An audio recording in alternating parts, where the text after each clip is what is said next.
Готов ли си за нови кинопреживявания? Тази пролет ви очакват няколко заглавия, които ще взривят кината. Започваме с Майнкрафт, чиято премиера е на 4 април. Една от най-обичаните игри в света най-накрая се превръща във филм.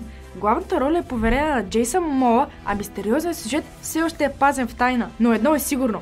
Очаквай големи приключения, блокчести светове и вероятно крипъри, които ще те накарат да скачаш от стола. Продължаваме с Аматьорът, чиято премиера е на 11 април.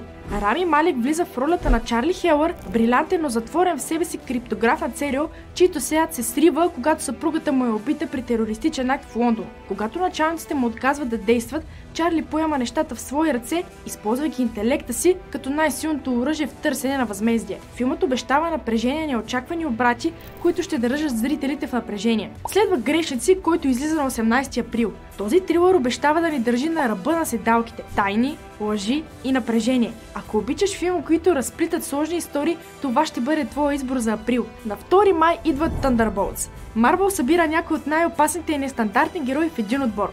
Ако си фен на антигероите и искаш да видиш любимите си персонажи в неочаквани конфликти, този филм ще бъде точно за теб.